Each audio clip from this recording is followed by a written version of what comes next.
Welcome to the Big Zo podcast. I am he is me, and as always, to the right. What's going on? It's your man, Mr. Mix, a.k.a. Lil Cuzzo, b.k.a. the Professor.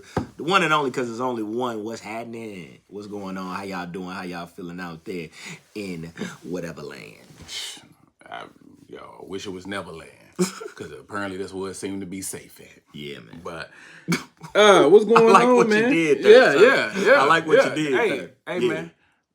They tried to do it to us. They had us looking at Mike sideways. They did.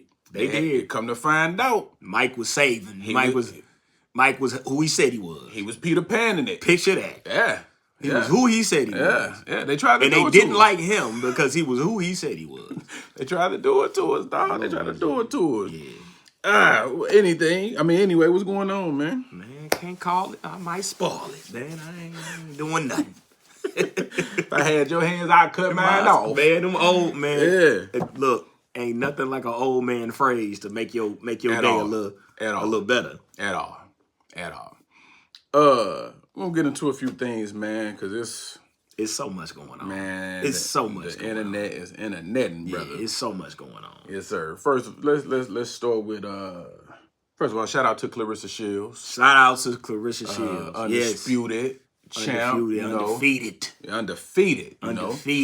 Sold out the arena. Oh, did she? Yes, I didn't watch. Sold out the arena. I did. Okay. I did watch. Sold out the arena. Had to do some hellified numbers pay-per-view wise because most places that I went had the fight on. Okay. And was hosting the fight. And big up if we got any of our Detroit people on here. What up though? Big up Detroit. Lot of support. She did her thing. She put on. I actually got a suggestion for Clarissa after her career because it ain't too many left that's gonna fuck with her. Let's just. Ain't too many left on Earth that's gonna fuck with her. So my suggestion is, baby girl, promote. Yep. Get into promotions. Turn other fighters into the draw that you are. And you'll be lucrative within it. You know how to sell a fight. You know how to put on an event. You know how to put on a show to where you make men care. You make us care. Mm-hmm. And I don't say that as a slight. I say that as, like, when it comes to women's sports, it's not in the forefront of our minds because we've been conditioned to love male sports so much. So when we find the WNBA and its ambassadors for that, when we find women's boxing and its ambassadors for that, what Venus and Serena did to tennis, when we find something that we can kind of latch on to, for sure, I want you to take full advantage of that shit. I want you to take the fullest of advantage of the opportunity that you have to put other younger fighters on, teach them the game, put on some like mixed events to where you have a couple of male fights, couple of women fights within the same two, and you got some MMA experience. You could promote those too. Like I would love to see her step on that side of the aisle and kind of be in the forefront of that ownership and putting on perform because she puts on a great show. She never lets her fans down.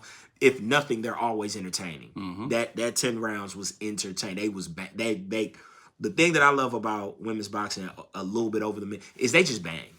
Mm-hmm. It ain't no we ain't getting to know each other. Like I'm filling you out now. A lot of the sweet science. It's now we fight. Yeah, we about to bang in this thing. I think she can definitely take women's boxing, man, to a whole new level for sure. Post career for sure. Because she actually has that, and not comparing, but she has that Floyd energy. Yeah, she does. Like, it's a lot of people who love her. It's a lot of people that hate her. She polarized. You know what I'm saying? Yes. So they gonna tune in whether you want to see her win or whether you want to see her lose. Absolutely. They're going to tune in. So she has that drawing power, like you said. Yeah. And I think I agree with you, cuz if she can transition that into getting into the promotion side of the things, the business aspect to where you can teach up-and-coming ladies the game about business and also just how to move, when you're doing your thing, man. I really do think she could do that, dog. Yeah. I have no doubt in my mind that I think she can definitely do that. And I hope she do get into that. Like you said, nobody's beating her. Nobody's being hurt. Nobody. Unless she stick around too long and some little And young right. And somebody you know, come in and like give get her, you know what I'm saying? But she's done. She's the GOAT. Like, yeah. Shout out to Layla Ali, but no, Carissa didn't prove it. She the greatest woman ever to lace up gloves. So now the thing is, how do we find the next generation, and then how do we usher in the next generation to this sport, introduce the fans to this sport, get them to love and appreciate this sport, and then you have a name that you recognize, that you know, that you love or hate and trust, and put on those type of like performances in Atlanta, in Vegas, in like and just really blow up the sport. I think it would be dope. So yeah. Cardi B and Stephon Diggs, the drama, the show that we all love to watch, has seemed to come to an end. Yes. At the Super Bowl. Yeah. At the Super Bowl. So what I'm hearing, apparently he had one of his exes or one of his baby mothers sitting with the family. It's a lot of them. And for sure. It's a lot of them. And Cardi said, hell nah, I ain't gotta do that. You got me messed up, nigga. You know who I am. She got out of there. All right, but my thing is, I think now for Cardi, dog, because she done went from one dramatic from her marriage to this. Yeah. I think she should take the Meg Thee Stallion route. Get low for a minute. Because after what Meg went through, what she went through, Meg got low. She got low. She got in that gym. She started focusing on her body, her mind, her career, her mental health, all of that stuff. Yeah. Then she came back, and we see what the path that she's on now. Right. She's happily in love. She got a guy, and you know her career is still doing what it do, and she's getting off into other things. I've seen commercials and all of that. But you know what? That is actually becoming, I don't want to say a trend, because a trend like comes and goes. It's becoming more fashionable, because Glorilla is in a relationship with my man from Toronto. He used to play for New Orleans, NBA player. You know who I'm talking about. Not it's the light skin. You know exactly who I'm talking about. Yeah. Ingram. In a relationship with Ingram. And so finding a relationship, healthy relationship, you know what I'm saying, displaying that as opposed to, and same thing, she got in the gym. The drama with the family is just some bullshit. But got in the gym, got her mind right, start making different decisions. Like I think that's the route and that's the move. Because if you what you continuously do is who you are. Correct. And if you continuously mess with the same type of dude, you know what I'm saying? Football, baseball, basketball, hockey, no matter. But he's got the same mentality and he's doing the same type of things. You're going to get the same type of results. Yeah. So at some point, you got to say, hey, I don't want to let me off the roller coaster. For sure. I want to do something different. We want to see you do something different because me personally, I want to see her win, bro. I love me Cardi. personally, I root for Cardi because Yeah. I love her personality. I think she's a genuine person, Yeah. and I'm gonna always root for genuine people to win in this shit. And she's on the right side of things. Always. But that's what having a good heart will do for you. For sure. When you're not just about the money or you're not just about the clout or the fame, and you come from humble beginnings, it's real hard for you to get. Even when you get to the top, it's easy to remind you who you are, especially when you got people around you that's like, hold on, don't get too big for your britches. Like, remember why we here. Yeah. And I think with some of our celebrities, they get to a point to where they get so high and they get so big, they don't have anybody around him who can bring them back down. So they just out of here, and they start to get. We was having, not to get too far into a tangent, but we was having a conversation in my group chat about how a lot of athletes are like, their affiliation with the right and the Trump, and it's not even who they are, but they see the dollar signs and they get so influenced by it. You know what I'm saying? So you'll see somebody like Floyd or Herschel Walker and all these cats and rappers come out and support. Even after all the things that he's done, they'll stand next to him because they're so disconnected from their community. And then you lose fans, you lose support, you lose credibility, and now you can't come back. For sure. Because we don't forget. We never forget. So now you can't come back. So now who are you? Yeah. Because they didn't use you what they didn't use you for. we got our pound of flesh off your ass. Yeah. So yeah. it's very, very important that you stay grounded and stay, with the people. And that's who I think she is. And I really do think she just need like a good hood, like a reform hood dude, I think would be perfect for Cardi. Like a reform, like used to be a motherfucker, but now he didn't, he done found a couple books. He found a couple books. Like to sit down for a minute, like a Nipsey type. Yeah, but it ain't too many. But Nipsey is so like he was 101. He's so rare. But you need somebody like that can understand both sides of it, but can bring you along and help you to elevate and grow. You know what I'm saying? That's the new trend. Like that's the new thing that needs to happen. Yeah. People women are starting to see more of Russell Wilson's and going, that route as opposed to, because again, you like what you like, and I ain't faulting nobody for what they like. But if it's not producing what you want it to produce, at some point you got to say, hey man, what we doing? Do something different. Yeah, something different. Sometimes you got to, because we hate to see you, like, you don't want to be embarrassed like that. Like, she was in a show. She was in a Bad Bunny show. Mm-hmm. You know what I'm saying? 186 million people saw that. Yeah. Girl, your popularity is at its peak. And then you had concert shows after that. You ain't got to be embarrassed by no man at that point. Like, nah. But I hope she do, man. Just get low for a minute and just focus on you, your career, and them babies, man, and then come back and do your thing. Like I'm rooting for her, dog. Like I love Cardi. I'm rooting for her. You said you wanted to address the nation. Address the nation, So in these times, there's been a lot of stressful things going on. And we have a segment of our community, of our population. So this is to women, but this is to black women specifically. So if you're a woman or a black woman, tune in and listen up to your boy just for a second. I say this with all the love in my heart and the respect that I have for you. Take off your cape and sit down. Take off your cape and sit down. You are stressed about the job. The job gonna be there. Take the PTO. You stressed about them kids. Give them a hot pocket. Tell them to get it how they live, and they gonna be all right. You can miss a recital or two. You can miss a practice or two. It'll be just fine. Drop them off with their uncle. If their daddy's in their life, drop them off with their daddies. Take some time for you to rest, recharge, and reset. I have had this conversation with not just one, but about 5 or 6 of my homegirls within a week. And I see it now.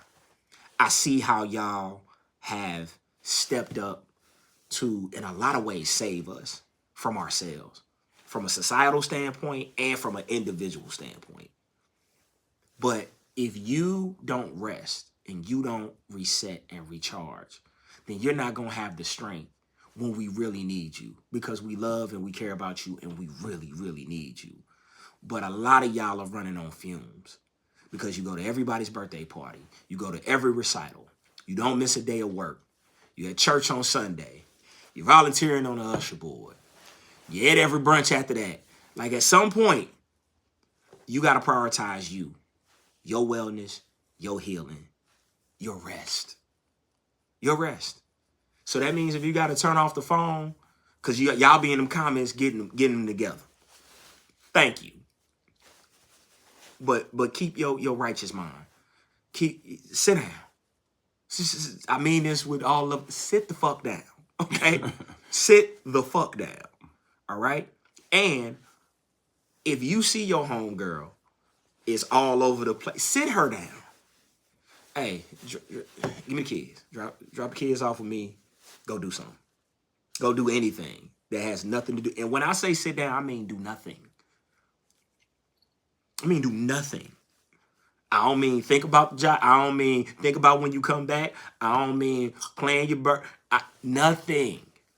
You need to rest. We will be okay. We will figure it out. It's going to look different. For sure. It's going to look different. Because you put your touch on it. It's going to look a little different. But I promise you, we will figure it out. Okay, so that's just for me to y'all because I see it in these times with everything's going on politically, with everything that's going on in the environment that we in. Women and black women are at the forefront of everything. Facts. And they feel like they gotta save us. And in trying to save us, you inherently do too much. And now you don't have the strength and the wherewithal and the mental fortitude that you need for your relationships, for your for the people that really love and care about you. And then you're not sleeping the way you need to sleep. You're not resting the way you need to rest. You're not eating the way you need to eat. So now when you're not taking care of yourself and nobody else is taking care of you, now you stressed. Your body is doing all types of whacked out stuff and you can't figure it out because your body needs rest. And I don't just mean sleep, I mean rest. I mean, if you sore, sit the fuck down. I mean, if you tired, take your ass a nap.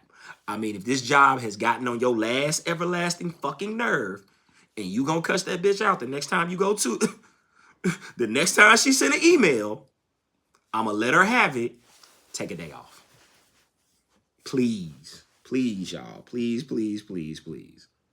Because we can't do this without y'all. And if you ain't here, none of this shit matters. All right? So please, from me to y'all, take a break. Take a break. Well said, Cuzzo. Thank you. And I wholeheartedly agree. I do, man. And I get it. I get it. Because black women get shit done. Yeah. They get it done. Yeah. But sometimes, hey, let somebody else do it. Please let somebody else Let somebody else do it. Let somebody else. Or see if somebody will do it. Because that's the thing. Y'all will look and go, ain't nobody gonna, I'll do it then. It's like, no. Nah. Give these motherfuckers a chance to step up. Let somebody else do it. Yeah. It may not get done the way you want it to, but It'll get done. And it's okay. It'll get done. It's okay. Especially when it comes to these jobs and whatnot. You think they won't have your post out the next day? You think they won't? You didn't went crazy and lost your mind. They'll slide you right to the side and bring somebody else in there. Yeah. It's not worth it. It's not worth it. It's not worth it. And again, we see y'all everywhere. See you on CNN fighting and scratching and clawing and all. Break. Just a break. Just, hey. Y'all got it. Y'all gonna figure it out. And let them figure it the fuck out. Yes, sir. Yeah. All right, Cuzzo. So, Teray and Eton Thomas. Remember Eton Thomas, former NBA baller? Yeah. They had a little back and forth a few days ago. Teray posted, it was a video circulating where anti-ice crowd was getting on ice and somebody called, it was a black ice member, dumb as fuck. Somebody white called him a house nigga. Yeah. And Teray said, hey, if you black working for ICE, then that's perfectly fine to be called that. Eton Thomas came back and was like, nah, hold on, pimp. You're going too far. We're not going to do that. So they had like a little exchange. I'm going to read Eton Thomas' comment. So Eton wrote to him, you do not speak for all black people with this foolishness. In a controversial video posted to his Instagram, Teray said 99.9% of the time it's wrong for white people to call black people the N-word. And caught in a widely circulated video, a white person was caught calling a black ICE agent a house nigga. And Teray explained that it was historically accurate and acceptable. And Teray came back with, you really came on here to defend black ICE agents. You're saying using the N-word towards them is too much. I'm being too mean to them because you think they're still black. They're not black and they deserve no dignity and no respect. They are the lowest and they deserve the lowest treatment, so they understand that. Wake up. Oh, Harriet Tubman would have left you behind. Damn. That's a bit much. Damn it. E-Time put work in. So, thoughts on that? Is it acceptable for a white person to call a black ICE agent a house nigga? No. Shouldn't even be in your vocabulary. At all. Shouldn't even be in your vocabulary. You could call him many other things. Because right after this, we got, let me, give it to me, we gonna cook. We gonna cook, give it to me. But, yeah, it shouldn't be in your vocabulary. I don't care who. It shouldn't be. If you are a white person specifically, it shouldn't be in your vocabulary. You shouldn't even know what that word. If you are a non-racist person in any capacity, you shouldn't even know what that word means. And if you do know what it means, you should stay the fuck away from it because it has too much blood on it. It has too much pain and anguish and history on it, caused by your people. Let's make that clear. Caused by your culture. Let's make that clear. So no, you should not be able to say that word or have a desire or want to say that word at any fucking given time. Where I will give grace to Touré is I get what he is saying. I get it. These people have turned on something, a very fundamental ideal of we don't oppress ourselves. Like we don't buy into oppression. Like that's not what we do as a people, as a culture, as a movement. But at the same time, sir, it's lines and it's levels to this shit. Because what you give license to, you give permission to. So when you give license to somebody to use that word, you're giving permission to other people to use that word. And I may just hear that word and not the way in which you meant it, and go and punch you in your shit. Yeah. And now I'm wrong. Because all I heard was nigga, bow, because that's the reaction. You know, it's plenty of things you could have called him that would have hit just as hard. You tap dancing for massa. Yeah. Black man hate being called Uncle Tom. And it's really Sambo. But anyway, you could have called him Uncle Tom and we would have went on. Historically, that's what. Yeah, you could have said Uncle Tom. You could have called him a sellout. You could have called him a coon. Perfectly acceptable. That word, you stay away from it. You don't say it. You don't say it. Under no circumstances. I get what Touré was saying. I understand what he was saying, and I don't necessarily disagree with what he's saying. All and up until the point to where you're giving license to someone who is not from our hue, who has not suffered, who has not went through the things that we went through, and do not share our trauma and pain. License to use a word that displays that. And don't give me because this ain't rap music. Don't give me the rap music. Oh, they say it in rap. They say it in the rap song. This ain't a rap song. It's not rap. You're saying this to a person. And you're saying this to a person to get a certain point across. So you're trying to get that point across. You can get that point across without using that word. Just my 2 cents on it. No. My 2 cents as well, brother. Yeah. Speaking of the N-word, so at the at the BAFTA, come on, your boy be on it. Your boy, hey. So at the BAFTA Awards, which I had to look up what that stood for, it stands for the British Academy of Film and Television Arts. So they had an award show Sunday night or over the weekend, and while Michael B. Jordan and Delroy Lindo was on stage presenting, a gentleman in the audience who suffers from Tourette's blurted out N-word on several occasions while they were in the midst of presenting. And the one guy, I can't think, Alan Cummings, he issued like a statement, I guess kind of apologizing, but trying to say he appreciate people's understanding, I guess. He said he thanked the audience for understanding after several loud outbursts of the N-word from Tourette's campaigner, John Davison. Interrupted the ceremony while Michael B. Jordan and Delroy Lindo were on stage. Cummings explained that involuntary language can be part of how Tourette's presents, which is also explored in the nominated film inspired by Davison's experience. Okay, we know how Tourette's work, my nigga. We all seen Deuce Bigelow, all right? That is in you. It's in you. That's in you. And did you see a picture of the guy? Don't he look like he say nigga in his spare time? Whether he had Tourette's or not? That just seemed like something that would be in his catalog, brother. Nah, I don't, listen. If Will Smith could walk on stage, Michael B. Jordan could walk off stage and slap him. I would have slapped him as Smoke and Stack. I'd have slapped him once with the right hand and Smoke, and then I'd have came back with the left hand. It's stacked. Okay. Nah, dog. Ain't no excuse. That is in you. That is in you.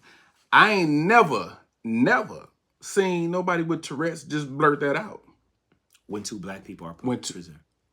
Two black people are presented. You Yo. could have said asshole, bitch, hoe, slut, Anything. fucker, like all of those things. You can't control your intrusive thoughts. Right. And furthermore, shame on the BBC network. Ain't it tape delayed? Yes. Why didn't y'all edit that out? You cooking. Everything is intentional, cuzzo. You cooking. It's always about race. It's tape delayed. Y'all could have edited that out, and we would have never known. Never known. We would have heard about it. Issued an apology right then and there. Edited out. Said this will never see the light of day. We are sorry. This will never happen to you or any other performer ever again. And then make a donation to the black community. Yeah. All of that could have happened. But y'all chose to keep it. Y'all could have edited that out. It would have been a simple fix. But y'all chose to keep that. That's the issue I have with it. Hey, we done letting y'all play in our face. We calling spades spades. We calling races races. We doing that. Tourette's or not, my G, that is in you. Yeah, it comes from a place. It comes from a place. So I'm not buying it, dog. I'm not buying it.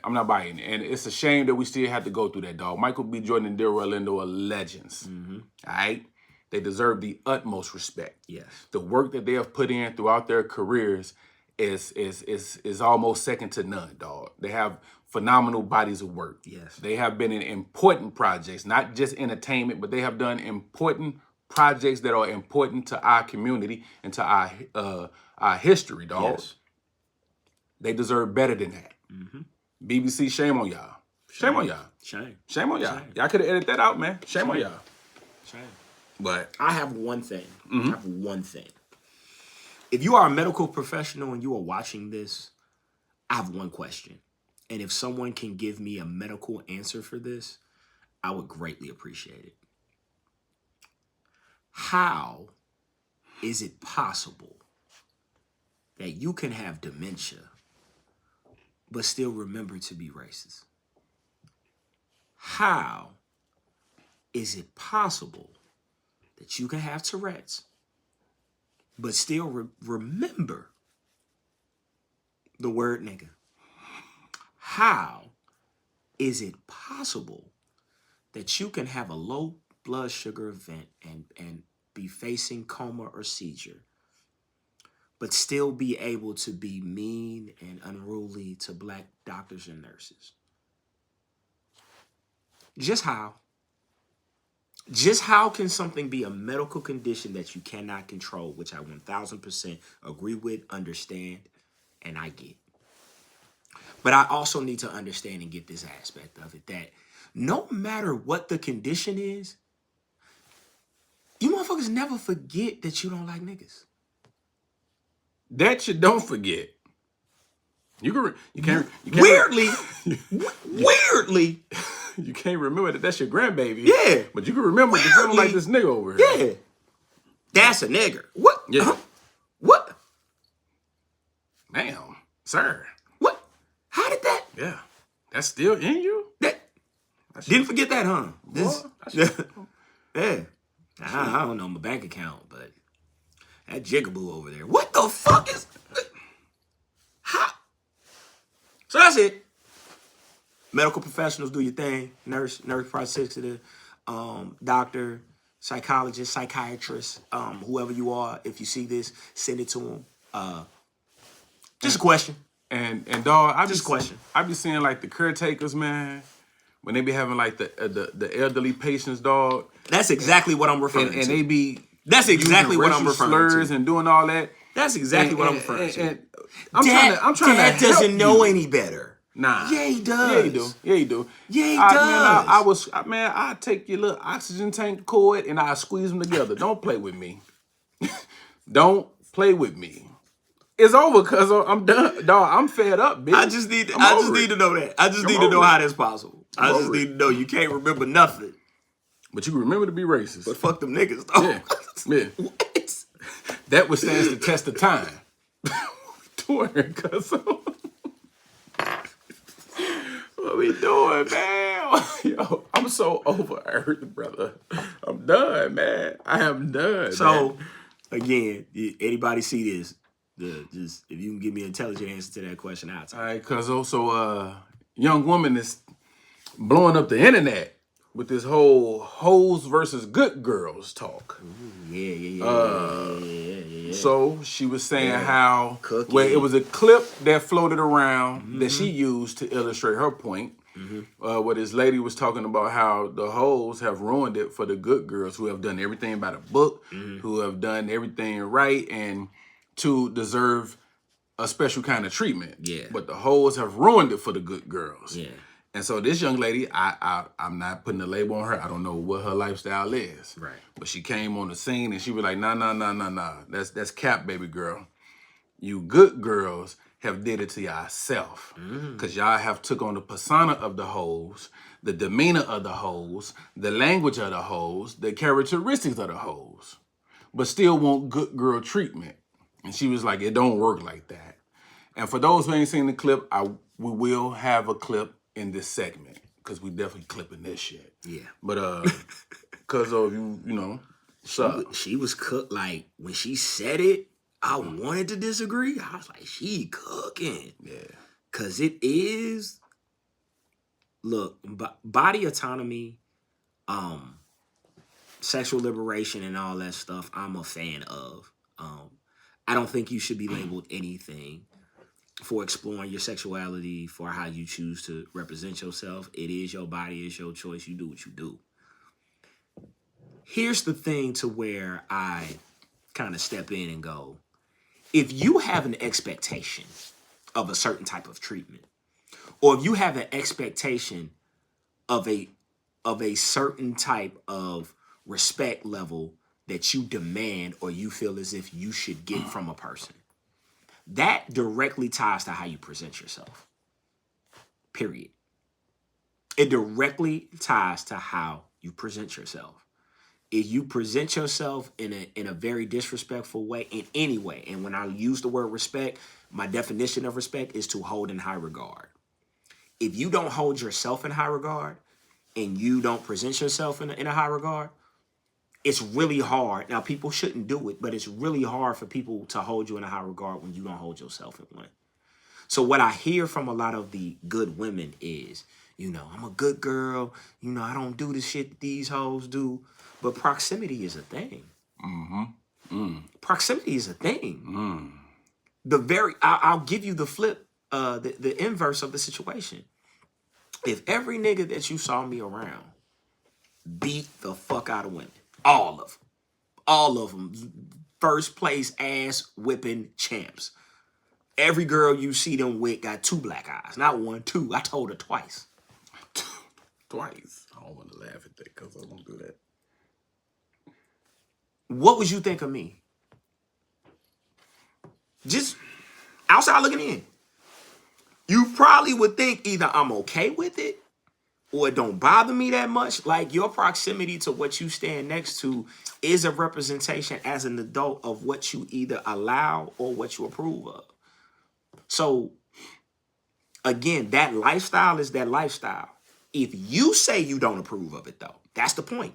If you say you don't fuck with hoes, if you say these hoes winning and they ain't doing, like, these hoes winning and woo, then why are you so close to them? Why do you sound like them? Why do you talk like them? Why do you wear their outfits? Why do you say their language and their phrases and you try to be transactional with men like women, like prostitutes are? Why is that okay for you? And then you turn around and say, but he don't respect me. Well, ma'am, you presented yourself in a way to where this was a transaction, right? Yeah. I give you some money, you give me some ass, right? You don't want no broke nigga, right? I got some bread. You got that going on. Let's swap. Let's exchange. Fair exchange ain't no robbery. And then you get mad. Oh, he just treat me like a piece of me. All he want is some sex. All you want is some money. I thought that's what we was on. If that's not what you want, then get out of the proximity of it. Dress, talk, appearance, just get out the proximity of it. It's getting hard to tell. Yeah, just that's all. Just you ain't got to stand next to it. Because it's just certain people and certain men I don't stand next to. Facts. Because I don't agree with them. Facts. So I don't want you to be associated with me. Facts. I don't want you to be associated with the things that I am associated with. I got my own flaws, homeboy. Yeah. So I'm not going to stand next to you when you saying some wild shit. Yeah. Or you doing some wild shit. You got to go over there with that. And I'm going to check it.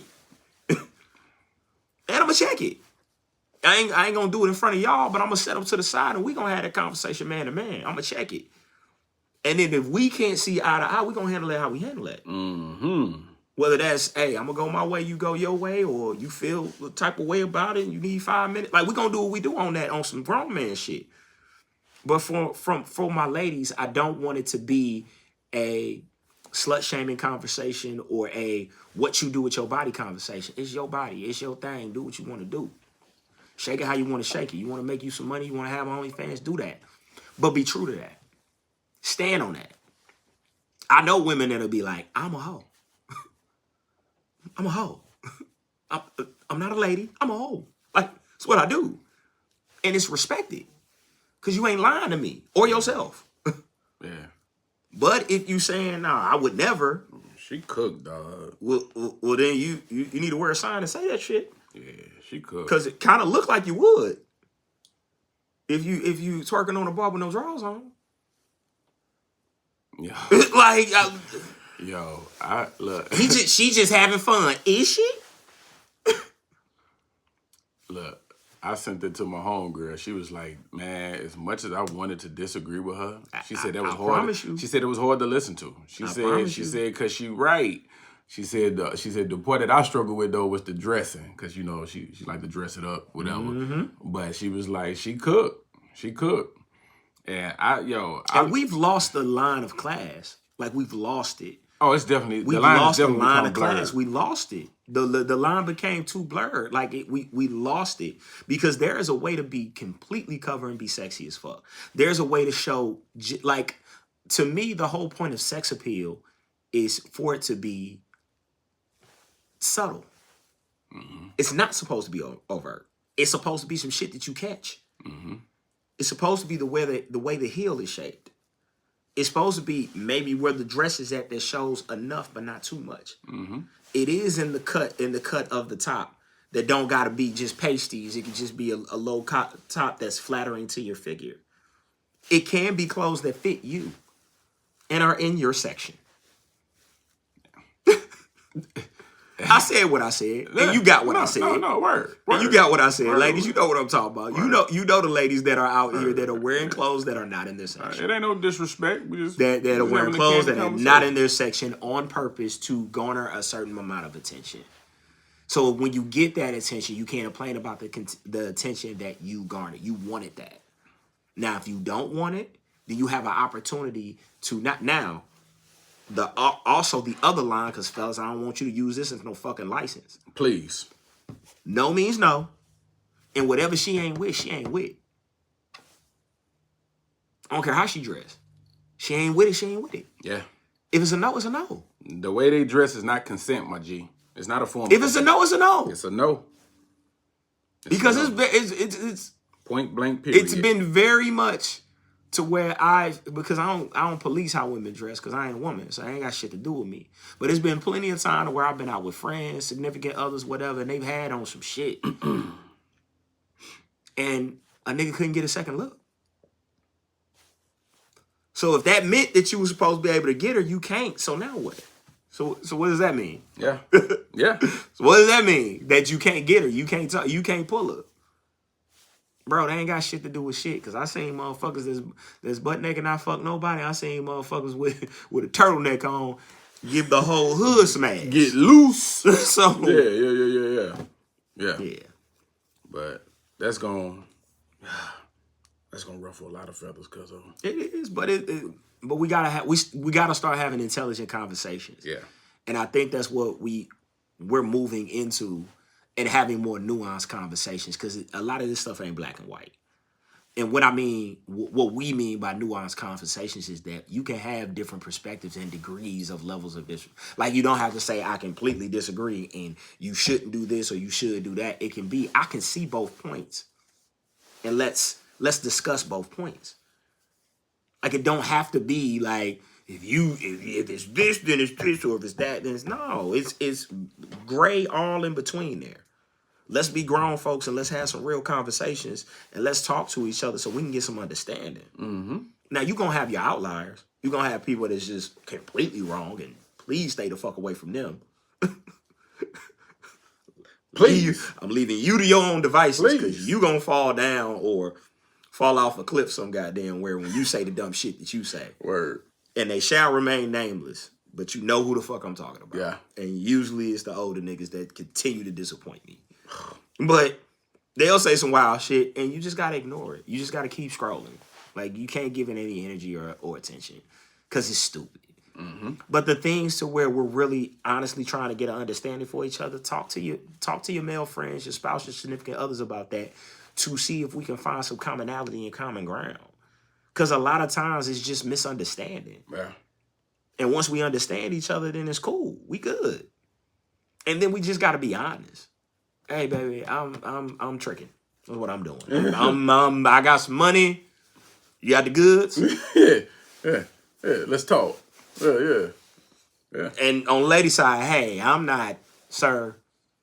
I'm looking for somebody to put some groceries in the house and take care of these kids, and I get a little bit. You with that? Yeah. Like, let's just be honest. Yeah. We ain't got to keep on faking relationships and then getting mad because you were in a relationship with a hoe or you were in a relationship with a lame nigga. Like, you knew. You knew. You fucking knew. You knew what this was. You knew. No, we not gonna act like you didn't know. You knew. Yeah. All right. These are some shocking facts about human behavior. People decide if they respect you by how you react to small disrespect. If you ignore it, they increase it. If you address it once, they rethink their behavior permanently. Agreed. 1000%. You must learn how to address things on the lowest level possible. Yep. And when it happens, so it doesn't fester up. Yep. Because what'll happen is you'll let things go thinking you're giving grace, and you're not. You're teaching people how to treat you.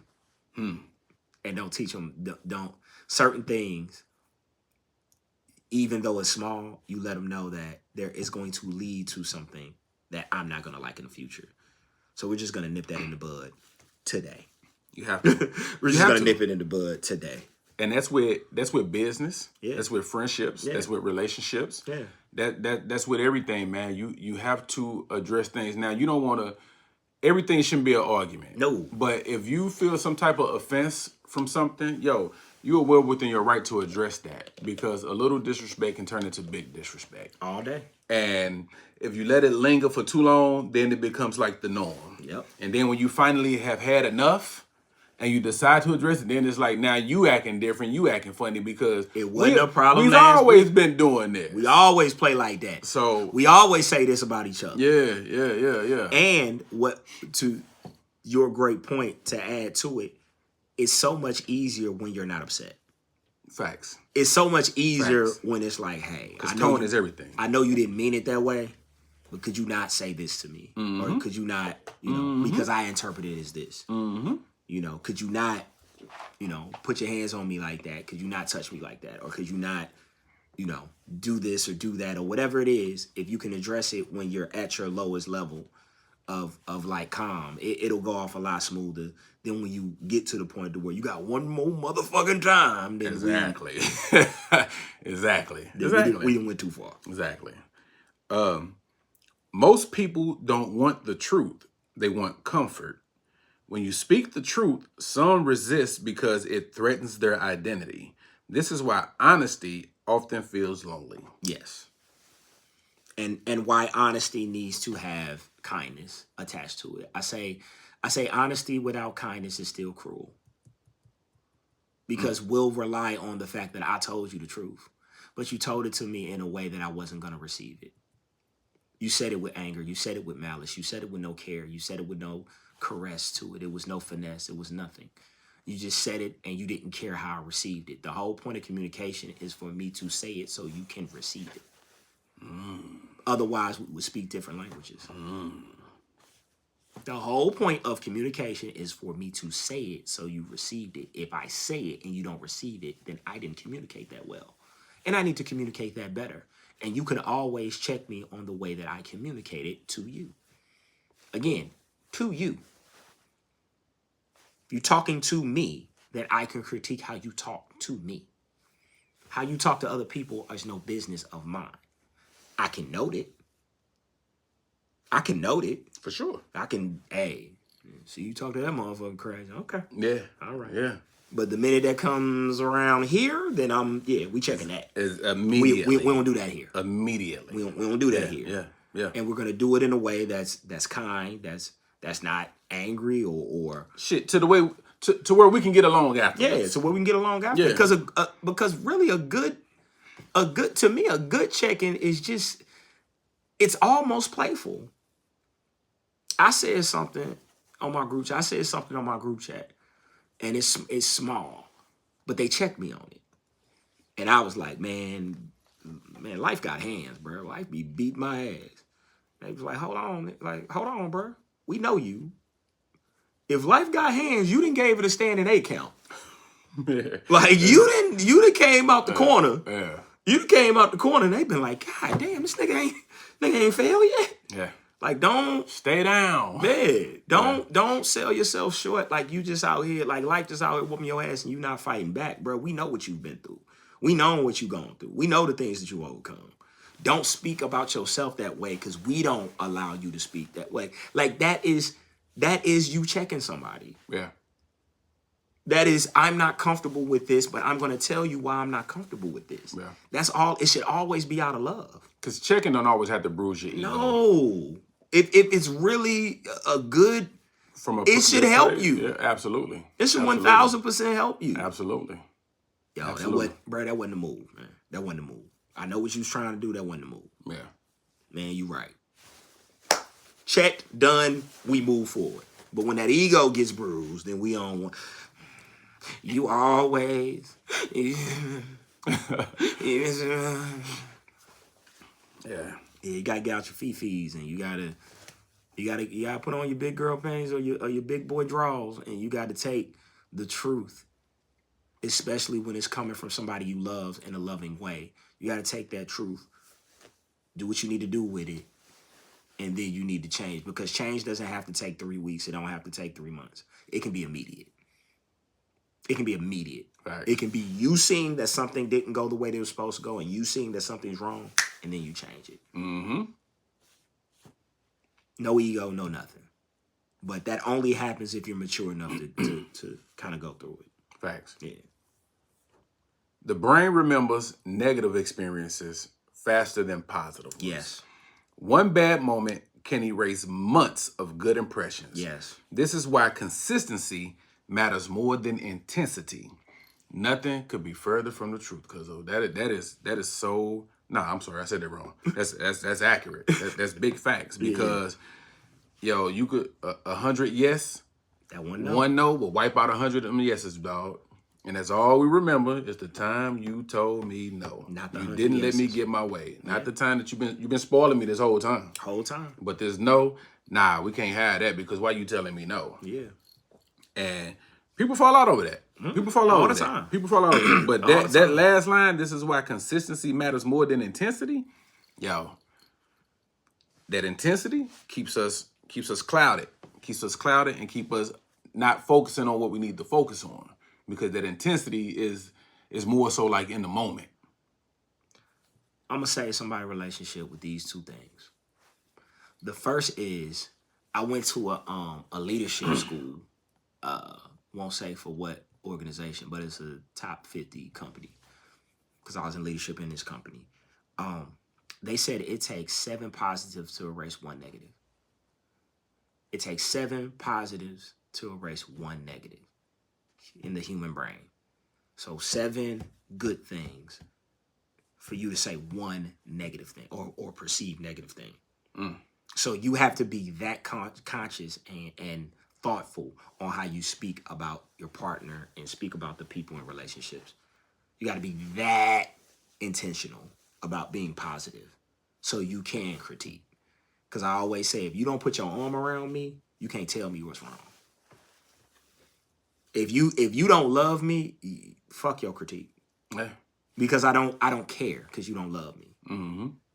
So I need that one's gonna save your relationships. And as far as concentrating on the negatives, I want you to do this, and this is a big one. When you and your spouse or you and your significant other, you and your partner in any relationship have falling outs, I want you to write pros and cons. I want you to write every positive thing that you can possibly think that this person has done for you. And I want you to write every negative thing that you have addressed that hasn't changed, that you can truly say that, yo, this was a negative and I told you about this and it never changed, or I told you about this and you still hurt my feelings. I want you to put those two lists together. And if that positive list ain't twice as big as that negative list, do some evaluation. If it is, shut up. Shut up. Yeah. If you write it down, you say, you brought me flowers, cooked me dinner, took the kids out, did this, he was thoughtful about that. Like, if you can, again, everything, you can write it down and you got 40 things on this and you got 3 on this list, shut the fuck up. That is your brain playing tricks on you. That is your mind playing tricks on you because you think that it's supposed to be 100 to 0. Cap. You think it's supposed to be, nah, he was supposed to get this right, though. But I got 40 things right. Yeah. I got 40 things right. Those count. Yeah. I didn't get my bad. I didn't know you like cream in your coffee. That's on me. My fault. How many times I gotta fucking tell you, though, that you... Yeah. Word. So you gonna keep leaving the toilet seat down after we had this conversation? But I clean the bathroom. Like the things that people will come to, and we get letters, so we know. The things that people will come to would be like, I don't know if I can do this. I'd be like, bruh, you are making a mistake. You are making a mistake. You are throwing away great for greater. And greater may not be out there. Just keeping it real. I ain't talking about great. I ain't talking about good for great. I'm talking about great for greater. Yeah. You have a happy, loving, dope-ass relationship 99% of the time. And that 1% is what's fucking with you. Shut up. Please. Because it ain't worth it. Shut up. It's not worth it. Most people reveal their insecurities through the things that they criticize. Their complaints often reflect what they fear in themselves. Pay attention to repeated patterns. Yes. That's true, because a lot of times what people can't do, they often criticize. Yes. A lot of times when people they don't believe in themselves, they often criticize. Yep. They just lack the talent, they often criticize. Yep. So, pay attention to those kind of people. If you got somebody who, and it comes in the form of jokes, and it can come in the form of just being blatant.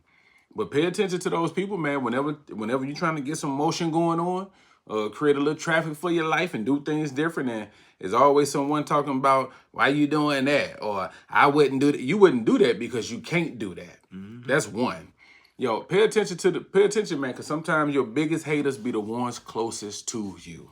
They can share the same DNA. They can share the same childhood.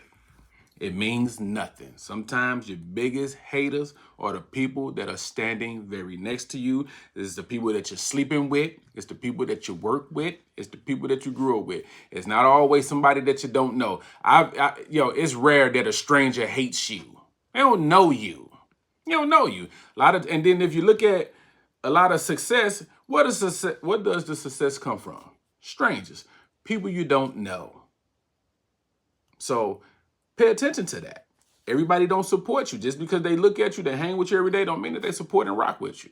You just a good time or whatever reason. Facts. But it doesn't necessarily mean that they support what you do. So pay attention to that. You being successful reminds them why they're not. You being better reminds them why they're not. Because if y'all are coming from the same place, you had the same opportunities, sometimes you came from the same household. How were you able to do it and I wasn't able to do it? It's a constant reminder to them on the unfulfilled potential that they had that they didn't go out and actually execute. So it fucks with them. And it fucks with them bigger and badder than it would a stranger, because a stranger doesn't know you. They just knew you was being awesome. Yeah. Like, you was excellent every time I met you. So Yeah. I don't know anything but you excellent. But, you know, the person that saw you when you was, you know, a snotty Lowe's little, dirty little, and then they love to bring up, I remember when you used to, well, I don't do that anymore. Yeah. So now what? Yeah. I'm a different person. I grew. I'm allowed that. Yeah, I I'm grew. allowed that. I'm allowed Maybe you didn't, but I grew. that. Yeah. I grew. I'm not the same at 14 that I am at 40. Like, that's it's not supposed to be the way that it is. That's ridiculous to think that would still be the same. But people will approach you in that manner, Facts. thinking that because they didn't grow. Because I didn't grow, you couldn't have grown. I didn't grow. You no way you grew. It's like, yeah, I did. And I don't do that shit anymore. So it's a constant reminder to them that they have to be better at their lives. Because nothing irritates the spirit more than for somebody to see you glow up in a way and know that either they were ahead of you in that department or should have been ahead of you because they started off in a more advantageous place. Okay. It's people on third base that you done passed 3-4 times and they mad at you. Calling you lucky. Must be nice. I ain't get that. Must be nice. Yeah, must be nice. Everybody ain't able. Yeah, they are. Yeah, they are. I know you. I know what you came from. I know the stock that you come from. Now, again, if I don't know your life, I don't know your situation, I can't judge you. But if I know where we started from and you started with me and you had the opportunity to do something better and you didn't, don't look at, man, everything that I got, I earned. And God blessed me with. And I know for a fact I deserve it. I don't give a fuck if you know it or not. I know I deserve it. So when you see the success, salute me, hug me, kiss me, clap for me, because I earned it. I got the scars to prove it. So if that's the case, have no problem with cutting those people short and off, because all they're going to do is their negative energy is going to infect you. Because they're going to always want to keep you where they are. They're going to keep you down. Yeah. You got a successful relationship, man, come out here with these, man. It's about 15 bitches. Yeah. Why would you even put me in that situation if you know I'm in a relationship? Facts, B. Facts. You know I'm in a relationship. Facts. You know I'm happy in my relationship. Why would you put me in that situation? Hey, man, I know you got to go to work in the morning, but, man, we out 2-3 o'clock. You said the first part. You know I got to go to work in the morning. It should have stopped there. It should have stopped there, bro. Yeah, I see y'all when I see y'all. Yeah. Yeah. There will be other days. They drug test at my job. I can't smoke with you today. Like, it's those little things that keep you, because folks are trying to bring you down. I'm down here. Stay down here with me. Don't elevate. Please don't elevate. I was just Don't elevate. Please don't elevate. Please don't elevate. Yeah. Stay here with me. Yep. I'm miserable. Yep. Stay down here at rock bottom. Let's bottom. kick it. You want some? You want some? Yeah. No, I'm tired of doing that. I don't want to do it no more. Facts. Facts. You are allowed to change. You're allowed to grow. Absolutely. Be fucking better, please. People care more about how you make them feel than what you actually do. Facts. You can be right and still lose them. Emotion shapes memory far more than logic. And unfortunately, in our immaturity, this applies to parents more so than anything. You have any idea what your parent did to make sure you were safe and make sure you were straight and make sure that your life was going to be a little bit better by teaching you something? The one thing that my parents gave me, mother specifically, is she taught me manners. Yes, sir, no, sir, yes, ma'am, no, ma'am. And it has gotten me in rooms that my education has not gotten me into. It has gotten me in positions to where my education and my intelligence has not gotten me into. Because I knew how to, because I treated people with a certain amount of dignity, honor, and respect, because I was taught that in the house. And when people hear that in their ear, they know that you know something. Facts. They know that you know something when it's, yes, sir, no, sir, yes, ma'am. I hold the door open for somebody, not because they're my spouse or partner, but because I was walking forward, so I'm going to hold the door open for everybody. I'm going to help an old lady across the street. Like, it's little shit like that that people will see and go, man, I haven't seen that. Like, it's been many of people that came up and talked to me and had a conversation with me and said, what made you do that? And I was like, it's how I was raised. Right. It's how I was raised. Like, you wasn't, and again, I don't judge you, but that's I was raised to do these things. And they like, man, you don't see that, you know, often. I really appreciate that. Like, you gotta realize that when it comes to your parents gave you some shit that you may not appreciate now, later on you will. Because I thank them every day for that. I thank them that I was given that I can always rely on that. Now, when they were checking me, when I would come in, I go, yeah, who you talking to? Oh, yes, ma'am. Nah, who you talk? Oh, not just when I'm talking to them, I'm talking to other adults. I'm talking to other adults, and they like, no, you mean no, sir? Shit, bro. What'd you say? Nothing. Nothing. Always on some shit, bro. No, yes, man. And now, thank God for it. Facts. You know, people who love you will be intentional about you, and they will give you what you need, not necessarily what you want. And it may not be comfortable what they're giving you, but it may be exactly what you need. And you may not see the use for it or the gift in it, but later on you will. You will. You'll understand the gift of being a woman and knowing how to host, knowing how to prepare a meal, knowing how to talk to your guests. Because if you are having a dinner party or something for a promotion or for your colleagues and whatnot, you look so much better knowing how to do those things. You come off so much more because you're going to be in professional settings to where you're going to have to go to dinner. Yeah. And you're going to have to talk to people. And they're not judging you, but they're measuring you on that. Because the last thing they want you to do is embarrass them because you chewing with your fucking mouth open. Because you're uncouth. Yeah, you chewing with your mouth open. Yeah. You flicking shit across the table. Yeah. You talking to the waitress like she crazy. You talking to the waiter like they're crazy. Man. Hey, evening over. Yeah. Evening over. Yeah. So those things that your people give you, man, thank God for them, because when it later on, it's gonna make a hell of a difference for you. I promise you. Last one, Cuzzo. Everyone reveals their priorities in the way they spend their free time. Time exposes people more accurately than words. What they choose to do when no one is watching shows their real values. That's a fact. I like that little quote that be floating around the internet. It says, let people do what they want to do so you could see what they want to do, or something like that. I'm probably messing it up. Let people do what they choose.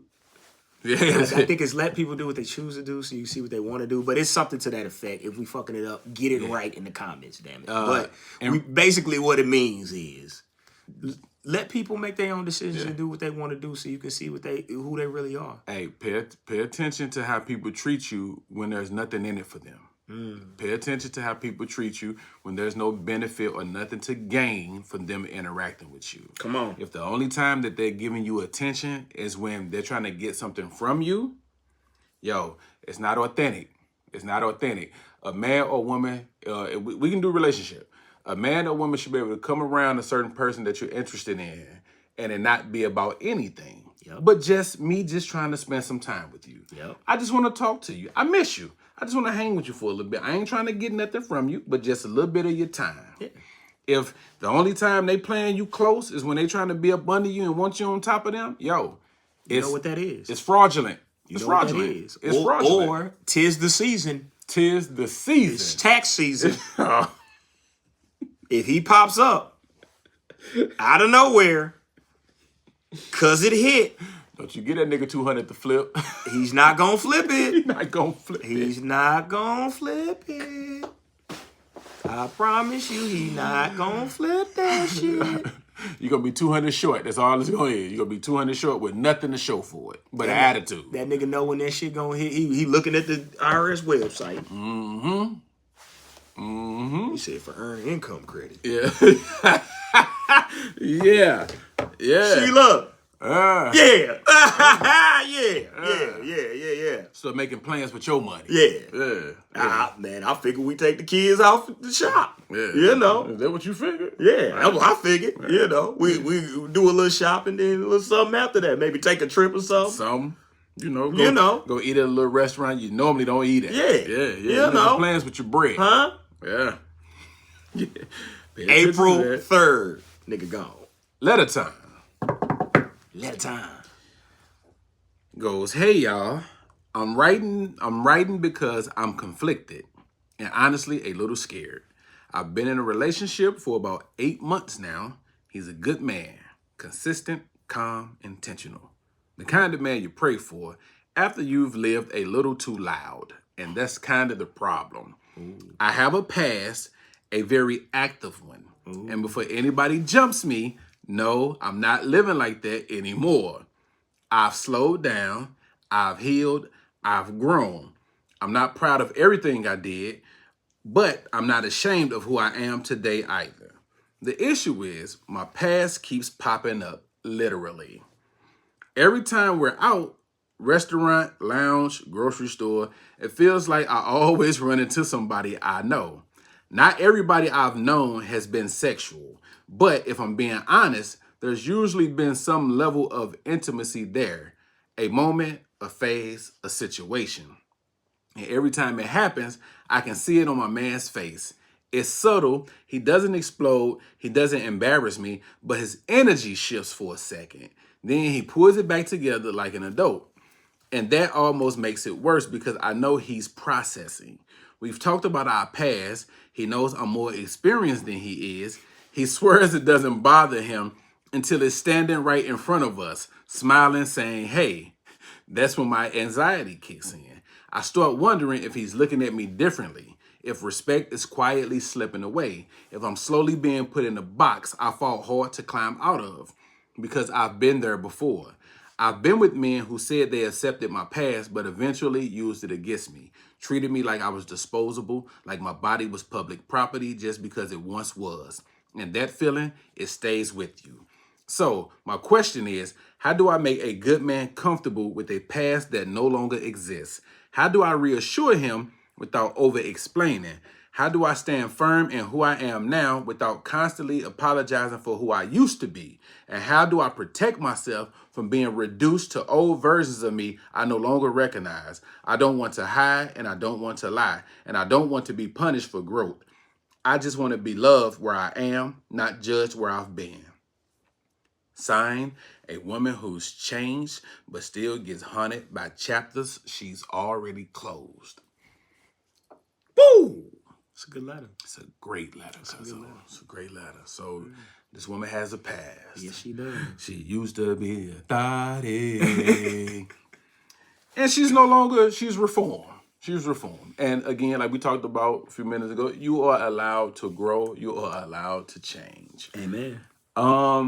That past, man, it can linger, dog. It can linger. And especially for women, it is so hard for women to shake old reputations. When that stain get on you. And that's a double standard that I hate because for men, it's completely the opposite. We get notches on our belt, we get trophies, we get plaques, we get our jerseys and the Raptors. Yeah. But women who have lived similar lifestyle, they get buried, they get ridiculed, they get judged, they get criticized. Facts. And I hate that for them. But unfortunately, that's the reality of things. You can't just stay in the house. You gotta go outside. To make him feel more comfortable, I guess just keep reassuring him. Keep reassuring him. If he ain't dipped yet, you said y'all done ran into this often, and he's still around. He might be handling it well. It's just in the moment, it's gonna rock you a little bit, which is natural, I would think, because who wants to be comfortable or who wants to run into people knowing that, because men are competitive by nature. Mm-hmm. Who wants to run into your old work? Because we know how men are. Mm-hmm. I had her already. Hey, did she do the thing with the cherry stems and the so that can weigh on. Or we had her. Oh, or we, or we. But that can bother a man's ego, and all it is just it's just tampering with his ego. So whenever those situations kind of come along, his ego gets bruised a little bit. But you said he pulls it together, and y'all able to carry on with the evening. And I think it probably don't get no better than that, because the past is the past, and it ain't going anywhere. And if you said y'all talked about it thoroughly, my man is choosing to accept it. So if y'all hit a little bump in the road from time to time because of that, I say give my man a little grace. I get it can be frustrating because that is no longer who you are, and you want to be seen as the person that you are currently, the person you're currently representing. You don't live that life anymore, and you deserve that. You deserve that. You deserve that grace. But I just ask that you have a little patience with my man when those situations do arise and he do seem a little rattled. Because as long as he don't start mistreating you and judging you and throwing it in your face and doing all of that, I don't think it's really nothing to be alarmed about. But you worrying about if the respect is kind of slipping, that's natural too. But until his actions start showing you otherwise, I say just continue to just reassure this man, and y'all just continue to just love on each other. Good advice, good sir. Good advice. Thank you. Good advice. I'm not gonna talk just to you. I am talking to all the women that have a past that maybe a little less than admirable. You did a couple things in your previous life, and you are no longer that person. Once upon a time, ain't gonna be long, but once upon a time, there was a gentleman that went by the name of Malcolm Little, and Malcolm Little was a two-bit hustler, a pimp, a gangster, nefarious for where he was at. Jack boy. Yeah, he was all those things. Kansas City Red, what they called him. We now know him as Brother Malcolm. Malcolm X. One of the greatest black men to ever grace this earth. When you change and you become a new creature, first, you must declare that you are a new creature. You must walk like you're a new creature. You must talk like a new creature. You must act like a new creature. You never denounce it. You never turn away from it because it's a part of who you are. Yeah, exactly. You own it, but you own it with confidence, dignity, and grace. You don't let nobody disrespect you.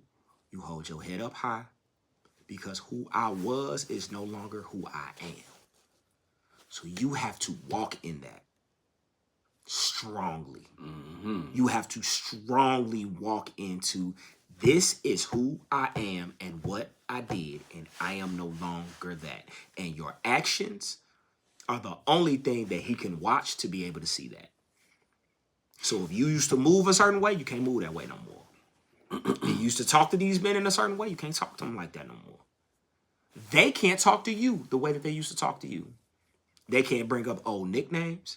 They can't, you have to check things at the baseline level. Hey, my name ain't Cherry. I'm Cheryl now. Yeah. It has to be that. You have to be firm and fast and on it when it comes to how people address you, when it comes to how you address them.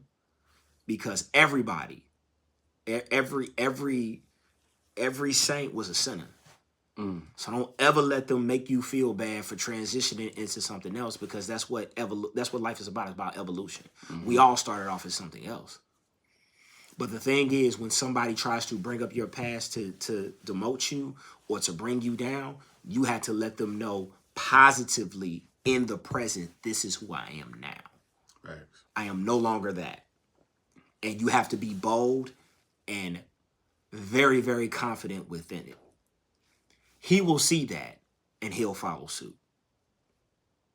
Because it's the same as a lot of, not a lot, but we've seen, pimps turn to preachers. We've seen the evolution. We've seen people be one thing and be another thing. We saw Cardi B in the clubs and stripping and dancing now become a global superstar. So you can't say that it's not possible. But what she had to do is establish herself as, I don't do this anymore. I do this. And that goes for everybody who's fighting anything within their past, because your past does not define you. You define you. Mm-hmm. But the only way you're going to be able to define you is you're going to have to be confident about it. You're going to have to be honest about it. And you're going to have to be bold about it. And anybody who disrespects you, you got to check that on the spot. Immediately. And how you carry yourself will speak volumes to who you are now, as opposed to what you can say to him. So your interaction with those men will be your litmus test.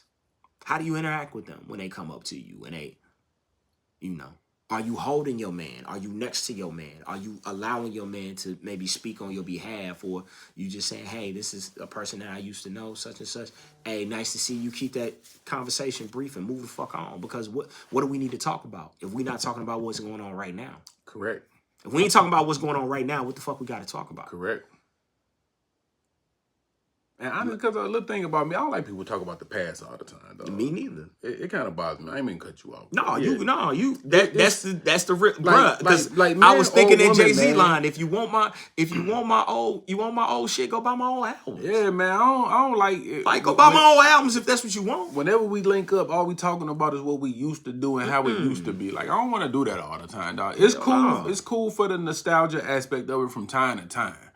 But if that's all we on every single time, we ain't on nothing. We ain't on nothing. Yeah, we ain't on nothing. We ain't on a damn thing, cuz we ain't on nothing, man. But I ain't, back to your point. But that's the whole point. Is that you are something new. You are a new person. You just have to stand in that and be firm in that and check it. It's any time that it comes up, you must check it, and your behavior more so than anything has to reflect that. Yeah. Strongly. But don't be ashamed of it. Don't walk away from it. Don't try to avoid it. But you need to move in a way that lets him know that I am no longer that. I was that. But you got to be intentional about it. Mm-hmm. A man coming out the street is going into the courtroom. He can't have the mannerisms and the dress and the persona of a street nigga if he's trying to be in a corporate boardroom. Those are two different rooms. Bro, this is what I was. This is who I am now. I was in the street. I'm a businessman now. So no, I'm not coming in here with 32 goals and tattoos all on this and that. It may be a business suit now. I might present myself in a different way, in a different light. It doesn't make me any less of what I was because I got those scars to prove it. But I am something new. I evolved. And there's nothing wrong with you evolving. The thing is, you're bothered by it. And he can see that you're bothered by it. Mm-hmm. So it bothers him. Because if you was just bold and strong in it, he wouldn't give a fuck. Oh, that's not her no more. She don't do that. Mm-hmm. It's not who she was.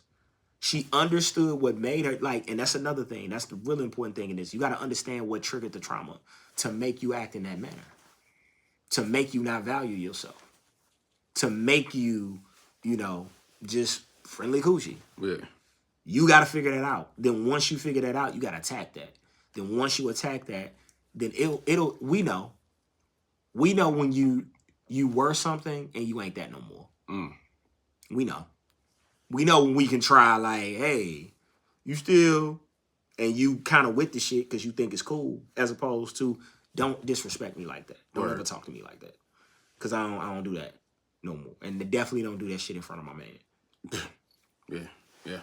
I promise. I promise they'll get it together. Well said, Cuzzo. Let's talk a little hip hop for a second. Let's do it. These are famous, iconic beats that rappers passed on. It's pretty interesting, bro. So first up is T.I. He passed up on the Migos Stir Fry beat. Familiar with the song Stir Fry? I am. In the kitchen, like a stir fry. Yeah. I'm trying to hear him on there. Exactly. That's what. I'm trying to hear him on that. I don't think that was too bad. Yeah, I can't really. For the T.I. that I know and love, He can put a bounce to it, but I don't think he can do whatever. Yeah, I don't think he would have smoked that like they did. Yeah, for sure, I don't for think he sure. would've smoked Some things are just tailor made for certain cats. Yeah, I don't think he would have smoked that way he did. Fat Joe passed up on 50 Cent's Candy Shop. That's definitely right in Fat Joe's wheelhouse. I could hear Fat Joe all over that. I could hear Fat Joe over all of that. He actually got a couple of songs that kind of remind me of Candy Shop. So that's his wheelhouse. He would have smacked that right out the park. Yeah. Probably would have threw Remy on it, you know what I mean, and just took it to a whole nother thing. So yes, sir. I could see Don Cartagena on doing that one for sure. Gucci Mane passed up on K Dot's Humble. Now, for me, I think that beat suits Gucci's style perfectly. It's kind of choppy. Now, K Dot got a totally different flow. Yeah. But Gucci can definitely rock on that beat, that type of flow with his cadence and how he spit. That's an interesting I could hear one. Gucci on that. I honestly would like to hear Gucci on that. I think that would have went. I would just wonder what the subject matter. Subject matter would be on there, but you ain't wrong. Yeah, I could hear Gucci on that, dog. I definitely could hear Gucci flowing on that. Yeah, you're not wrong on that. Probably been some grimy. It would have had to be. But yeah. Ice Cube passed up on House of Pain's Jump Around. I could hear Cube doing that. I could hear Cube on that.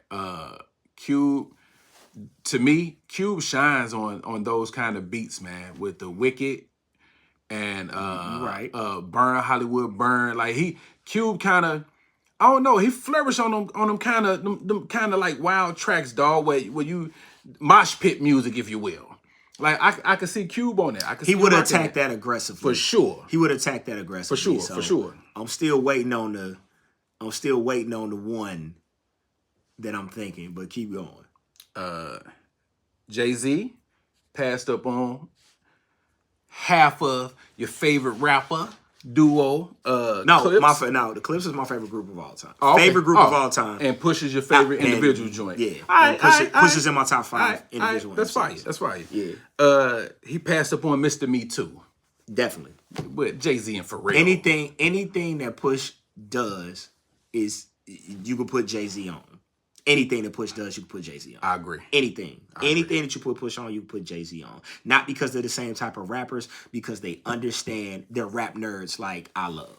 I love people who understand intricacies, beats, the Pharrell connection, what he would have did with some of the playful, some of the breakdowns when some of the drums go out and it's just that tat, tat, tat, tat, tat, tat, tat. I would have loved to see him because it's the song that I'm thinking of is Push. And kept it off the books. Rockstar. Look. Fast. They like rappers. But Blue Magic. Okay. Blue Magic, Mr. Me Too, very similar beats. Blue Magic was on the American Gangster soundtrack? Yep. Okay. Tries they made it, couldn't get me on the hook. When he broke that down, you could have saw it on Mr. Me Too, same thing. That album don't get talked about enough. It don't. He was in his bag on that joint. It don't. Yeah. Cameron passed on K Dot's All Right. As he should have. It's not for you. Yeah. That's not you. That's not you. Yeah. I want to hear Cam on a soul beat. Yeah. I want to hear Cam for sure with a soul beat. I want to hear him with certain producers. I think there's never been a rapper that found. There's been two actually. Ross and Cam. There's never been any other rappers that have found their sounds with producers like they have. With other rappers, they can go with a bunch of different producers and you like, yeah, you know what I'm saying? They say the Snoop and Drake thing and I hear it, but nobody found their sound. with Just Blaze and what Cameron does with the soul beats, and with he be smoking them, yeah, dog. like Jesus, like and what Ross does with his like just found their sound with certain producers. Got you. All right. Your boy, Pusha T, he passed on Niggas in Paris. He shouldn't have. He would have killed that. Man, listen. He would have killed Listen.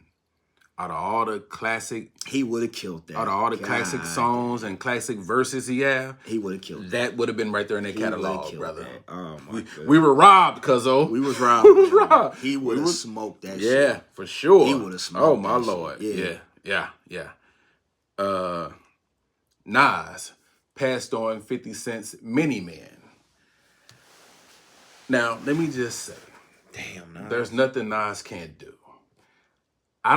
I kind of struggled to hear it. I know, I hear it. Do you really? You know what it would have been? What's up? It would have been his answer to What's Beef. It would have been his answer to What's Beef. Damn. When you hear Biggie on What's Beef, you first hear it and you like, where is he going with this? And then he just gets on that motherfucker in this part in my French. Sometimes I get peeved at these weak MCs, the supreme baller like lyrics. I call them like I see them. I don't know why I can't. Nas on. I don't know many why. Men. I just Many men. Clack, clack, put that pawn beat. And him just coming in, just that Queens. I don't know why I ain't grimy hearing flow. it, dog. I'm hearing but I it. know Nas can And pull it I'm off. hearing him smoke this shit. Okay, I know he can pull it off. I'm mad at that. Okay. That would have been his answer to Mini. That would have been his fucking answer to Mini. We would have got some iconic fucking shit out of that. Because it would have been lyricism. It would have been the slowed down version, and it would have been the lyricism meets like the beat doesn't overwhelm you. Yeah. It's just you hear every word that Nas is spitting. The beat is doing this thing, and it's so on him, like it's so dark that he could have went dark with it. Got you. And I love, as much as I love Nas on like his upbeat tracks, I think when he gets on his like grimy shit, like basically Illmatic, when I hear like New York State of Mind, that's what I hear on that. Okay. Because New York State of Mind is just like, it's the train, it's the subway train in the background. Yeah. It's grimy shit. Yeah. Okay. It's that like it's that I'm saying the word wrong, but it's that tone that's really, really dark and kind of just not evil, but it's just like I love dope MCs on that. It's Rakim on Follow the Leader. Hey, I would love to hear it. Like, I can't hear it right now. But I hear it. I'm here for it. But I hear it. I hear it, and I'm mad at it. He would have smoked me. Damn, he would have smoked me, man. But hey, we wouldn't even know that was one of 50's best songs, because that's one of 50's best songs. For sure. Wouldn't even have known. Before we get out of here, speaking of 50, man, him and Tip was supposed to do. They was trying to put together a versus. Yeah. And it didn't materialize for whatever reason. I think we know the reason. We do. You know, 50's a smart man. Yeah, very much so. He's a smart man. He's a businessman. Yeah. And that wouldn't have made sense for him. No. But it done spilled over to the internet. Yes, Beef, it has. 50 posted a picture of Tiny. T.I.'s wife. And salute to King for coming back and standing up for his moms, dog. Yep. I'm not mad at him responding. At all. It ain't no stay in a child's place. This is my mother you are talking about. Yep. This is my mother you are disrespecting. Yep. So I salute to him for standing up. And apparently I haven't looked it up yet, but apparently T.I. has a song, or he's working on a song. That's so they played a taking song. shots. Okay. Yeah, they played a song off of his new album that just fits with the moment. Okay.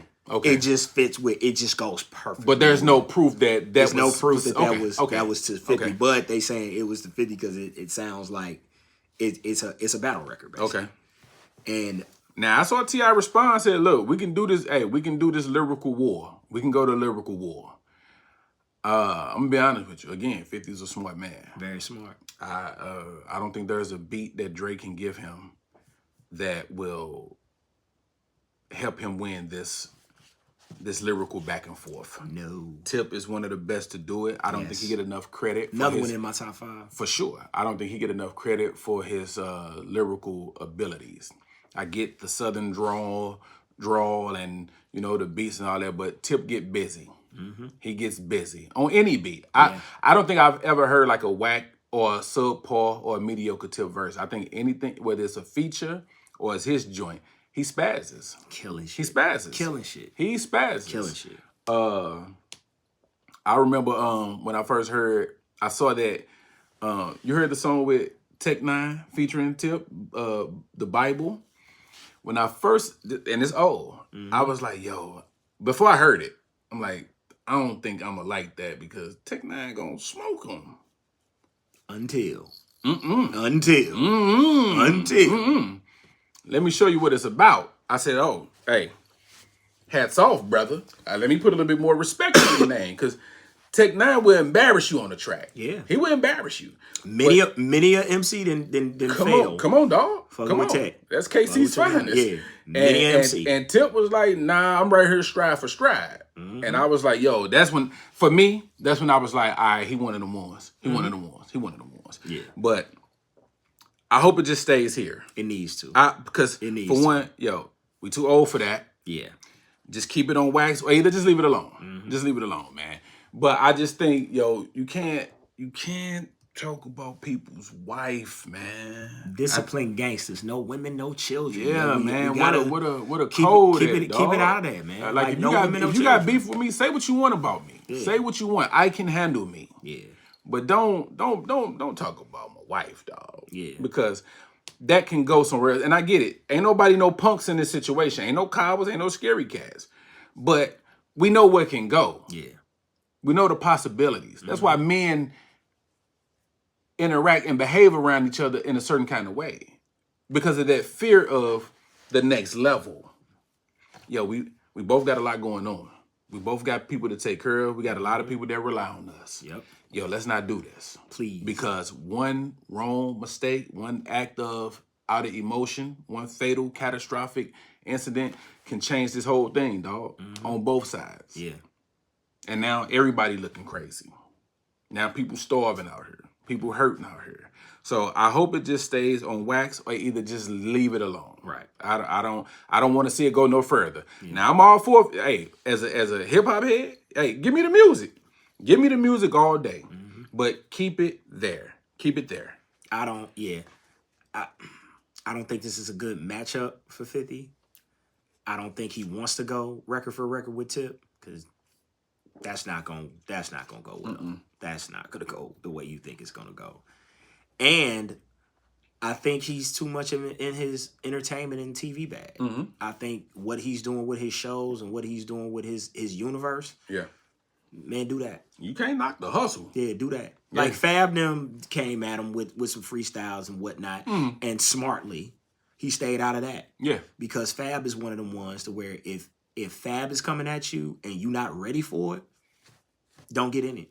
Please, because he's gonna embarrass you if you ain't in rapping shape. If you ain't in rapping shape, Mano, shout out to Mano, shout out to Davey, shout out to Jim Jones, and they make good records and whatnot. But I'm talking about rapping and just what they can do to you from a lyrical standpoint.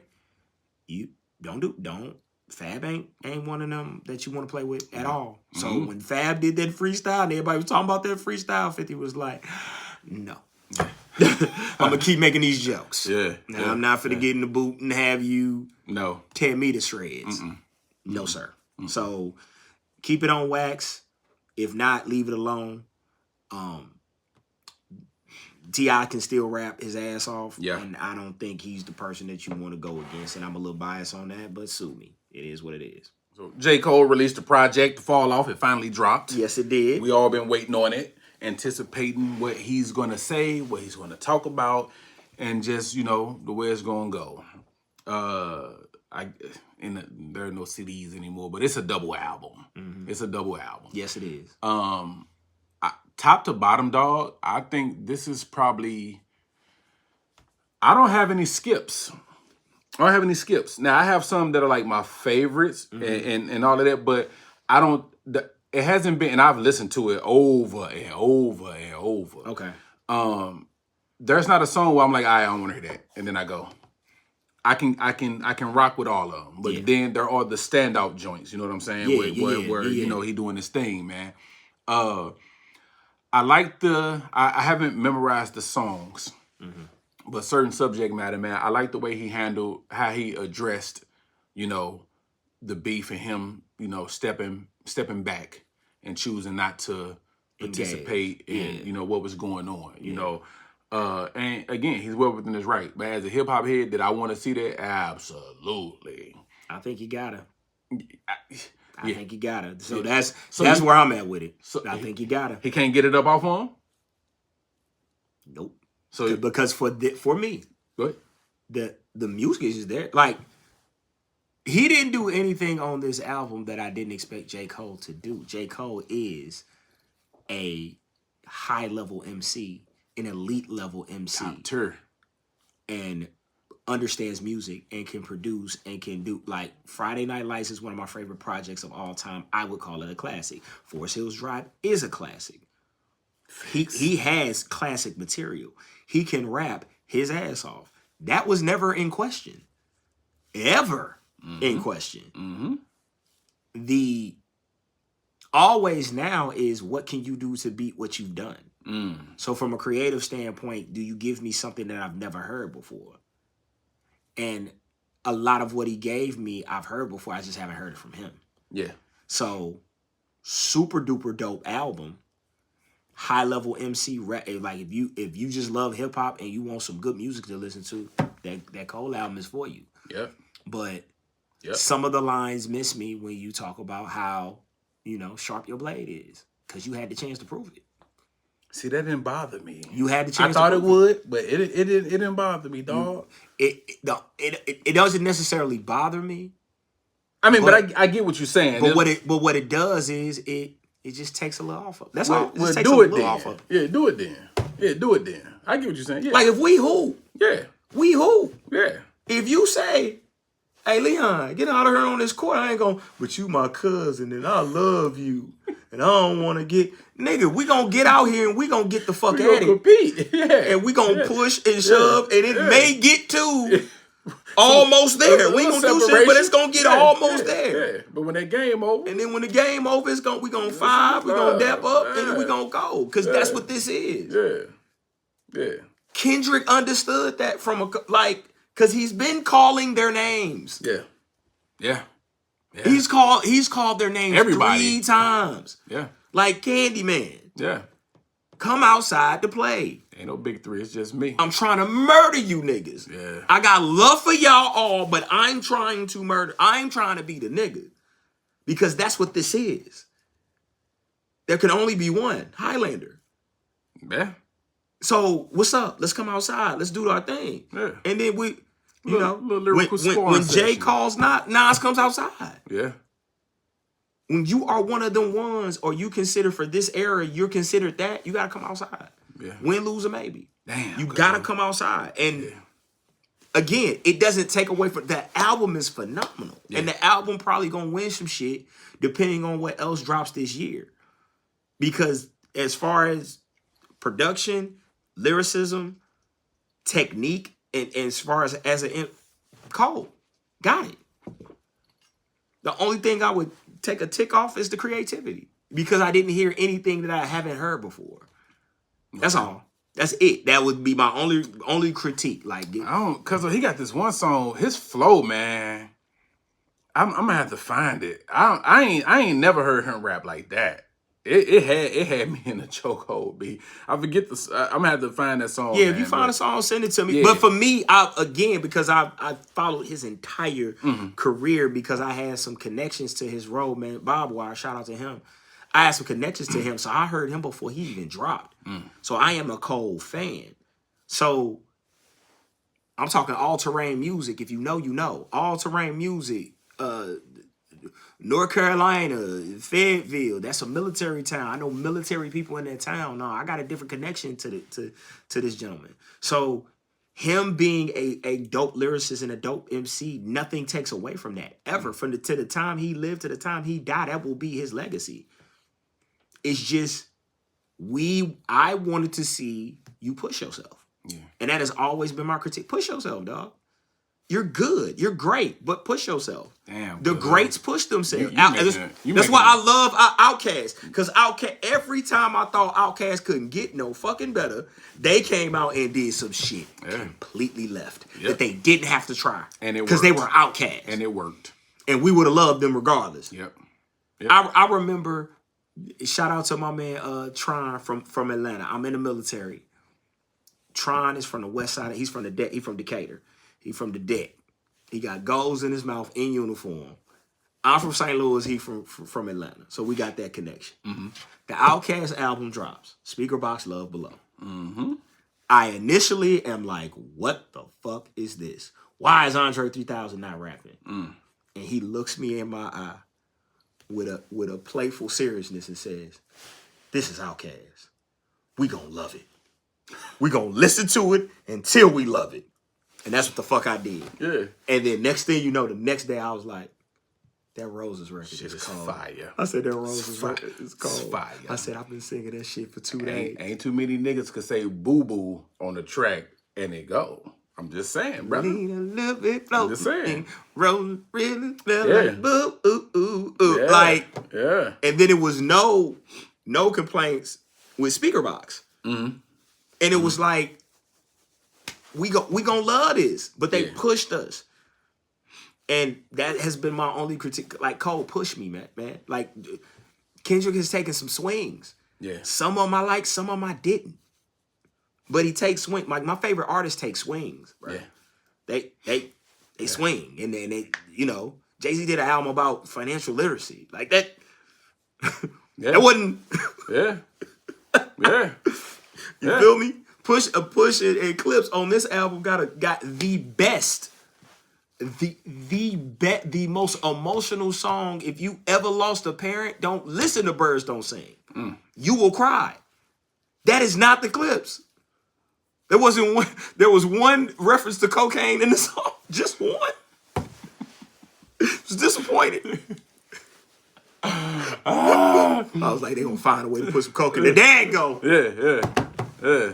But they pushed themselves. Yeah. We gonna get, like, you gotta get out your and the way that they created the album, Pharrell was telling them, hey, I know that y'all freestyle music. And in every other album you freestyle. But on this one, I want y'all to stay in structure. I want you to go 12 to 16 bar and then go into the hook. This time. Like before, y'all would just rap and we would figure out the hook whenever we figured out the hook because y'all rap so well. But now I want y'all to stay in structure because they were going for the Grammys. They were setting something up a little bit more traditional so people could take it within their palette, and it worked. Yeah. Like I want to see you not from a flow standpoint. That's smart as hell. Not from a flow standpoint, because J. Cole can flow. I've heard him flow every way in any way that any man can flow. And the subject matter and the material is there. I wanted to see you push yourself. Because he always kind of stays like, but that's why you got a cult following and a core fan base. Because you know what you're going to get from Cole. Yeah. It's Tim Duncan versus Kobe. That's all. Yeah. It's who you prefer. Both of them got 5 rings. Yeah. But it's who you prefer. Yeah. I loved his I don't know if I'm gonna call it a rollout, but I love how he went back home and was popping up and selling giving away the album, all this whip and all that out the trunk of his car and all that, man, and interacting with the people, man, because he's the people's champ, dog. He's the people's champ, and but I'm with you, dog. Everything you said, dog. Everything you said. And again, from a hip hop standpoint, I know my shit, and I am a music lover in general. But when you talk hip hop and R&B, you in my lane. Yeah. So my critique always comes from a place of love because I love him as an MC. I think he is, what I would call God tier for this generation. Yeah. I think we had about 4 or 5 God tier MCs for this generation, and that was it. That was it. Like God tier. Like once you get to God tier, it's like the only people that can talk to you are the only people on that tier. Facts. Can nobody else talk? Facts. And don't think about it. Yeah, don't think about it. You can't talk to me. You ain't here yet. Facts. You know what I'm saying? You got a ways to go, young lad. Yeah. All right, Cuzzo. Great talk. Great talk. I'm done saying another one because I don't mess with that nigga. Yeah, fuck him. But you see, you trying to research. Yeah. Of course he is. Yeah. Of course he is. No, we ain't forgot, my nigga. You will address things. Yeah, you gonna pay for your You sins. will address it. You gonna pay for will your address it. I know what you're trying to do. You're just trying to let it blow over. No. It ain't doing that. You will address it. It's gonna always come up. Yeah. Like them files. Please like, share, subscribe, Continue to like, share, comment, subscribe, do all of that. comment. It's free. All of it free. All of it free. Till it ain't. Until next time. Facts. Until next time, Big Zo Podcast. We out.